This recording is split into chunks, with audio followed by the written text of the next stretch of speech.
নমস্কার বন্ধুরা, কেমন আছেন আপনারা? আপনারা কি কখনো চামচের মধ্যে এইভাবে করে গার্ডার বেঁধে দেখেছেন? কি হতে পারে? কনকনে শীতে আপনারা বাসনে হাত না দিয়ে কিভাবে অনেকটা পরিমাণের বাসন মেজে নিতে পারবেন? চার্জারের মধ্যে ভেসলিনের ব্যবহার করবেন কিসের জন্য? তাছাড়াও আপনাদের কাছে শেয়ার করব আরও বেশ কিছু ছোট ছোট ইউজফুল কিচেন টিপস। এই টিপসগুলো আপনারা যদি ফলো করেন নিজেদের জন্য কিছুটা হলেও সময় বাঁচিয়ে নিতে পারবেন, সংসার খরচও অনেকটাই কমিয়ে নিতে পারবেন। চলুন দেখে নেওয়া যাক আজকের প্রথম টিপস। শীতকালে আমরা অনেকেই এই ধরনের ওয়াটার হিটারের ব্যবহার করে থাকি জল গরম করার জন্য। তবে যখন আমরা এই ওয়াটার হিটারগুলো ব্যবহার করি, জলের মধ্যে এইভাবে করে দিয়ে সুইচটাকে ডাইরেক্ট অন করে দিই। অনেক সময় ভুলবশত জলে যদি কোনোভাবে হাত দিয়ে দিই, সেক্ষেত্রে কিন্তু অনেক বড় বিপদ হওয়ার সম্ভাবনা থাকে। তবে যখনই আপনারা এই ধরনের ওয়াটার হিটারগুলো ব্যবহার করবেন, একটা টিপস আপনারা ফলো করতে পারেন। কি করবেন, একটা কাঠের লাঠি বা কাঠের কোনো জিনিস এইভাবে দিয়ে দেবেন। তারপর যে ওয়াটার হিটারগুলো রয়েছে তার সাইডে দেখবেন যে অংশটা থাকে লম্বা মতো, এটাকে আমি একটু ব্যাকা করে নিয়েছি। এবার আপনারা এই কাঠের মধ্যে এইভাবে করে এটাকে আটকে সেট করে দেবেন। এতে কি হবে, জলটাও ভালো মতো গরম হয়ে যাবে। তাছাড়াও এই ওয়াটার হিটারগুলো যেহেতু আমরা কারেন্টে ব্যবহার করি, তাই শর্ট সার্কিট হওয়ার সম্ভাবনাও কম থাকবে। অনেক বড় বিপদ থেকেও বেঁচে যাব। আশা করছি টিপসটা কাজে আসবে। এখন চলে যাচ্ছি পরবর্তী টিপস।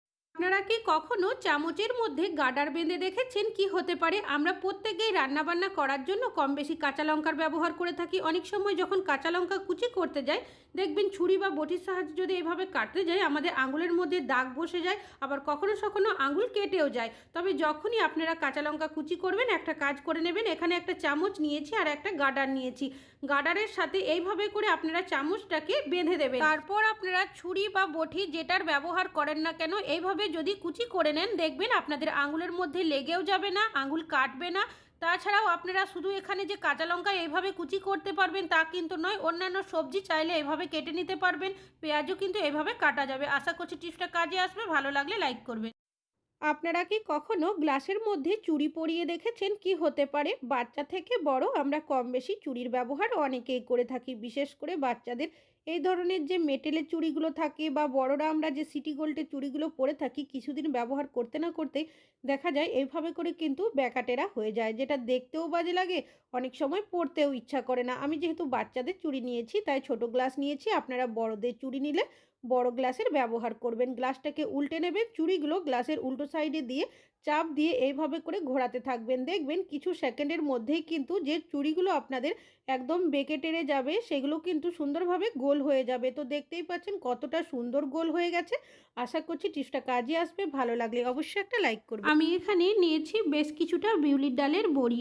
বড়ি আমাদের কম বেশি অনেকেরই বাড়িতে নিয়ে আসা হয়ে থাকে। আমরা এমন বেশ কিছু রান্নাবান্না করে থাকি যেগুলোতে আমরা বিউলির ডালের বড়ির ব্যবহার করি। তবে সব রান্নাতে যেহেতু ব্যবহার করি না, অনেক সময় দেখা যায় বড়িগুলো বাড়িতে বেশ কিছুদিন থেকে যায়, যার কারণে সমস্যা কি হয়, দেখা যায় বড়িগুলোর ভেতরের অংশের মধ্যে পোকা ধরে যায়। আর তখন কিন্তু এই বড়ি আমরা কেউই আর ব্যবহার করি না। তো যখনই আপনারা বিউলির ডালের বড়ি বাড়িতে এনে রাখবেন বেশ কিছুদিন, কি করবেন, নিয়ে নেবেন তেজপাতা। তেজপাতা তো আমরা প্রত্যেকেই কম বেশি রান্নাবান্নাতে ব্যবহার করে থাকি। তেজপাতার মধ্যে একটা স্ট্রং গন্ধ থাকে। তারপর যদি এইভাবে টুকরো করে দিয়ে দেন, সেক্ষেত্রে দেখবেন এর স্ট্রং যে একটা গন্ধ থাকে, গন্ধের কারণে কোনোভাবেই কিন্তু আপনাদের বড়ির মধ্যে পোকা ধরবে না, যতদিনই বাড়িতে থাকুক না কেন। তো এইভাবে করে আপনারা কিন্তু আপনাদের বড়ি অনেক দিন স্টোর করে রাখতে পারবেন। আশা করছি টিপসটা কাজে আসবে। ভালো লাগলে লাইক করবেন। এখন চলে যাচ্ছি পরবর্তী টিপসে। নিয়েছি একটা ফোনের চার্জার। ফোন চার্জ দেওয়ার জন্য আমরা প্রত্যেকেই কোনো না কোনো চার্জারের ব্যবহার করে থাকি। তবে এই সাদা ধরনের যে চার্জারগুলো থাকে, দেখা যায় কিছুদিন ব্যবহার করতে না করতেই অনেকটাই নোংরা ময়লা বসে যায়, যেটা দেখতে কিন্তু অনেকটাই বাজে লাগে। চার্জ দিতে সমস্যা না হলেও আর দেখতে বাজে লাগলে আমরা কিন্তু এটাকে জল দিয়েও ধুয়ে পরিষ্কার করতে পারি না। সেক্ষেত্রে আপনারা একটা টিপস ফলো করতে পারেন। তো যে তারের অংশটা রয়েছে সেটা যেহেতু খুব বেশি নোংরা হয়নি, তাই সাইডে আমি খুলে রাখলাম। এবার নিয়েছি এখানে ভেসলিন, একদম সামান্য পরিমাণের ভেসলিন আমি এই চার্জারের যে অ্যাডাপ্টারটা রয়েছে তার মধ্যে দিয়ে দেব। তারপর আলতো হাতে এইভাবে যেখানে বেশি নোংরা থাকবে ঘষে নেবেন। এইভাবে ঘষে নেওয়ার পর আপনারা চাইলে 2 থেকে 3 মিনিটের জন্য এইভাবে রেখেও দিতে পারেন। তবে আমি সাথে সাথে পরিষ্কার করে দেখাবো। এখানে একটা ছোট তাওয়াল নিয়েছি, সেটা দিয়ে আলতো হাতে যদি ঘষে দেন, তাহলে দেখবেন যে নোংরা ময়লাটা বসে থাকে সেটা কিন্তু সহজেই পরিষ্কার হয়ে যাবে। আর যেহেতু আমরা এই চার্জারগুলো ইলেকট্রিক বোর্ডে ব্যবহার করি, শর্ট সার্কিট হয়ে যাওয়ারও সম্ভাবনা থাকে যদি জল দিয়ে ধুয়ে পরিষ্কার করতে যাই। সেক্ষেত্রে আপনারা এই পদ্ধতিটা অ্যাপ্লাই করবেন, দেখবেন নোংরা যেটা রয়েছে সেটা সুন্দরভাবে পরিষ্কার হয়ে যাবে। আশা করছি আপনাদের টিপসটা কাজে আসবে। ভালো লাগলে লাইক করবেন। এখন চলে যাচ্ছি পরবর্তী টিপসে। আমি এখানে বেশ কিছুটা রসুন নিয়েছি। রসুন আমরা প্রত্যেকেই কম বেশি রান্নাবান্নাতে ব্যবহার করে থাকি, তবে অনেক সময় দেখবেন কি হয়, রসুনের কোয়াগুলো অনেকটাই ছোট থাকে, আর কখনো কখনো যদি বেশি পরিমাণে রসুনের খোসা ছাড়াতে হয় সেক্ষেত্রে অনেকক্ষণ সময় যেমন লেগে যায়, ঠিক সেরকমই আমাদের নখের মধ্যে ব্যথাও হয়ে যায়। তো আপনারা কি করবেন, একটা সেফটি পিন নিয়ে নেবেন। একটা বড় সাইজের সেফটি পিন নিয়েছি। একটু এইভাবে রসুনের মুখের জায়গাটা টেনে নেবেন, তাহলে দেখবেন যে খোসাটা রয়েছে সেটা কিন্তু নখ দিয়ে চেপে ছাড়াতে হবে না, সুন্দরভাবে ছেড়ে আসবে। হাত দিয়ে আলগা টানলেই সেই খোসাটা ছেড়ে যাবে। তো দেখতেই পাচ্ছেন কতটা সহজেই রসুনের খোসাগুলো ছেড়ে আসছে। এইভাবে কিন্তু আমরা ছোট রসুনের খোসাও খুব সহজেই ছাড়িয়ে নিতে পারবো। তাছাড়াও অনেকটা পরিমাণে রসুনের খোসা ছাড়াতে আমাদের সময়ও লাগবে না যদি এই পদ্ধতিতে আমরা রসুনের খোসাটা ছাড়িয়ে নিই। আশা করছি আপনাদের টিপসটা কাজে আসবে। ভালো লাগলে লাইক করবেন। এখন চলে যাচ্ছি পরবর্তী টিপসে। কাপড় ইস্ত্রি করার জন্য আমরা কোনো না কোনো আয়রনের ব্যবহার করে থাকি, তবে দেখবেন যখন আমরা ইস্ত্রি করে নিই তারপর প্রত্যেকেই কিন্তু এই আয়রনটাকে গুছিয়ে রেখে দিই, তবে যে তারটা থাকে সেটা ঠিকভাবে রাখলেও এইভাবে কিন্তু এলোমেলো হয়ে যায়, যেটা দেখতেও বাজে লাগে। আর যদি কোথাও রাখা হয় এইভাবে করে নোংরা ময়লা বসে যায়। তবে যখনই আপনারা এই ধরনের আয়রনগুলো গুছিয়ে রাখবেন, কিভাবে গুছিয়ে রাখলে এলোমেলো হবে না, একটা জায়গার মধ্যে গোছানো থাকবে, তাছাড়াও ধুলো নোংরা ময়লাও বসবে না। তারটাকে গুছিয়ে নিয়েছি। যে আয়রনের হ্যান্ডেলটা রয়েছে তার ভেতরে আপনারা এইভাবে ঢুকিয়ে দেবেন, আর এটা এত সুন্দরভাবে সেট হয়ে যায়, আপনারা নিজেরা করলেই দেখবেন। আর এইভাবে আপনারা যাই করেন না কেন দেখবেন নাড়াচাড়া করলেও কিন্তু এখান থেকে তারটা বেরিয়ে যাবে না। এবার যাতে ধুলো নোংরা না বসে সেক্ষেত্রে আপনারা একটা পলিথিন নিয়ে নেবেন। পলিথিনের মধ্যে আয়রনটাকে এইভাবে করে ঢুকিয়ে মুড়িয়ে রেখে দেবেন। এতে কি হবে, আপনাদের আয়রনের মধ্যে কিন্তু নোংরা ময়লা বসবে না। আশা করছি টিপসটা কাজে আসবে। ভালো লাগলে লাইক করবেন। এখন চলে যাচ্ছি পরবর্তী টিপসে। কি কখনো বাসন মাজার আগে এই স্কাবারগুলো সেলাই করে দেখেছেন? কি হতে পারে, আমরা বাসন মাজার জন্য কম বেশি অনেকে এই ধরনের স্কাবারের ব্যবহার করে থাকি, তবে বাসন মাজার পর কি করি, যে বিমবার সাবানের বাটিটা থাকে তার মধ্যে স্কাবারটা আমরা অনেকে রেখে দিই। তবে সমস্যাটা কি হয়, এই স্কাবারের মধ্যে দেখবেন কিছুটা হলেও জল থেকে যায়, তো যার কারণে দেখা যায় সাবানটা তাড়াতাড়ি গলে যায়, বেশি দিন ব্যবহার করতে পারি না। তো আপনারা যখনই এই ধরনের স্কাবার দিয়ে বাসন মাজবেন, বাসন মাজা হয়ে গেলে আপনারা কি করবেন, কিচেন সিঙ্কের সাইডে বা কলের মধ্যে যদি এই সুতোটা দিয়ে হ্যাং করে রেখে দিতে পারেন, তাহলে দেখবেন স্কাবারের মধ্যে এক্সট্রা যে জল থাকবে সেটা সহজেই ঝরে যাবে। আর কিছুক্ষণ পর আপনারা সাবানের বাটির মধ্যে স্কাবারটা রাখতে পারেন বা ঝুলিয়েও রেখে দিতে পারেন। আশা করছি টিপসটা কাজে আসবে। আমি এখানে নিয়েছি বেশ কিছুটা মেথি শাক। এখন বাজারে প্রচুর মেথি শাক পাওয়া যাচ্ছে, আমাদের প্রত্যেকেরই বাড়িতে কম বেশি নিয়ে আসা হয়ে থাকে। আর এই মেথি শাক দিয়ে আমরা দেখবেন এখন অনেকেই বাড়িতে বিভিন্ন ধরনের রেসিপি বানিয়ে থাকি, মেথির পরোটা বানিয়ে থাকি। একটা একটা করে এইভাবে শাক বাছতে আমাদের অনেকক্ষণ সময়ও লেগে যায়। তাছাড়াও দেখা যায় এইভাবে শাক বাছার কারণে অনেকেই আমরা শাক খেতে পছন্দ করলেও এই মেথি শাক কিন্তু বাড়িতে নিয়ে আসি না। তবে যখনই আপনারা বাড়িতে মেথি শাক নিয়ে আসবেন, একটা টিপস আপনারা ফলো করতে পারেন, তাহলে দেখবেন একটা করে শাক বাছতেও হবে না আর খুব বেশিক্ষণ সময়ও লাগবে না। সবার প্রথম আপনারা শাকের ভেতরে দেখে নেবেন, যদি কোনো পচে যাওয়া পাতা বা খারাপ হয়ে যাওয়া পাতা থাকে সেটাকে আলাদা করে নেবেন। তারপর কিছুটা শাক নিয়ে নেবেন।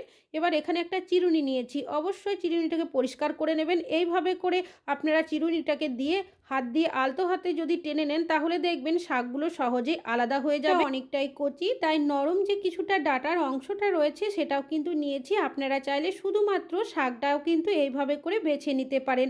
আর এইভাবে যদি কাজটি করেন তাহলে খুব বেশিক্ষণ সময়ও লাগবে না। তবে আমি এইভাবে শাকটা বাছছি বলে যে আপনাদেরও বেছে নিতে হবে তা কিন্তু নয়। যদি প্রয়োজন হয় তাহলে কিন্তু এই টিপসটা ফলো করতে পারেন, দেখবেন সুন্দরভাবে খুব সহজেই আপনারা কিন্তু একটা চিরুনির সাহায্যে শাকটাকে বেছে নিতে পারবেন। আশা করছি আপনাদের টিপসটা কাজে আসবে। ভালো লাগলে লাইক করবেন। এখন চলে যাচ্ছি পরবর্তী টিপসে। আমি এখানে বেশ কিছুটা বাসন নিয়েছি। বাসনপত্র আমরা প্রত্যেকেই বাড়িতে কিন্তু কম বেশি মেজে থাকি, তবে এখন যেহেতু শীতের সময় বাসন মাজতে আমাদের প্রত্যেকেরই কিন্তু সমস্যা হয়ে থাকে। তাছাড়াও অনেকেরই দেখবেন ভিমবার সাবান, ভিমবার জেল হাতে লাগার কারণে হাতে র্যাশ বেরিয়ে যায় বা কখনো কখনো চুলকানিও হতে শুরু করে।